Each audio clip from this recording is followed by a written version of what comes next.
আসসালামু আলাইকুম ওরহমতুল্লাহি ওবরাকাত।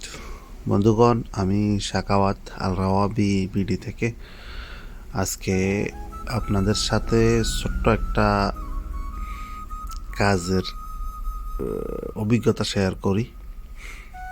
আমার এসিতে অনেক আইস জমা হয়ে গেছে, কিন্তু আইসটা জমা হওয়ার কারণ আমি এসিটা পুরা 1 বছর চালাইছি, এসিটা কিন্তু কোনো ক্লিন করা হয়নি। এসিতে হালকা একটু ক্লিন করতে হয় প্রতি বছরে। যখন গরমকাল আসে, প্রথম যখন এসিটা চালু করবেন আপনারা, এসিটা চালু করার আগে বাহিরের উপরের যে বক্সটা আছে ওইটার ঢাকনাটা খোলার পর ওই বক্সটা ওইখানে শুধু কিছু 1 বালতি 2 বালতি পানি দিয়া উপর থেকে একটু ক্লিন করে দিলে এসিটা অনেক ভালো ঠান্ডা দিবে এবং আইস জমা হবে না। বিশেষ করে বাইরে থেকে কুলিংটা যদি ভালো করে হয় তাহলে ঠান্ডাটা অনেক ভালো হয় এসির। আর এসিতে তেমন বেশি কোনো সমস্যা হয় না, সমস্যা নয়, শুধু ক্লিন করতে হবে প্রতি বছর 1 বার কিংবা 2 বার ভালো করে এটা ক্লিন করতে হয়। ক্লিন করে দিলেই আশা করি ভালো একটা ঠান্ডা পাওয়া যায়।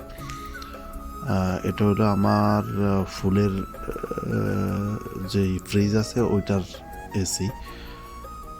ওইখানে দেখেন কতগুলা ময়লা বাইর হইতেছে। এখন পর্যন্ত প্রায় 1 বালতির উপরে পানি দেওয়া হয়ে গেছে, তারপরও কিন্তু ময়লা অনেকগুলা ময়লা বাইর হইতেছে। এই যে দেখেন অনেক ময়লা বাইর হইতেছে এখনো।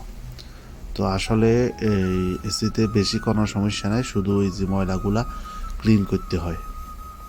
ময়লাগুলা ক্লিন করলেই মোটামুটি ভালো একটা ঠান্ডা দিব। আপনারা খেয়াল রাখবেন এসির এই কাজটা বিশেষ করে করার জন্য। দেখেন কতগুলা ময়লা বাইর হয়েছে, এই যে দেখেন ময়লা, এই যে সব বালিগুলা পুরো 1 বছর এই এসিগুলোর মধ্যে জমা হয়েছে।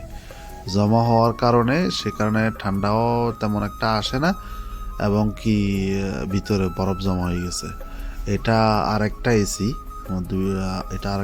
এটাতেও আজকে এটা ঠান্ডা ভালো দেয়, তারপরও এটারে ক্লিন করে দিতেছি যে বালিগুলো যাতে চলে যায়, তাহলে একটা ভালো একটা কুলিং পাওয়া যাবে।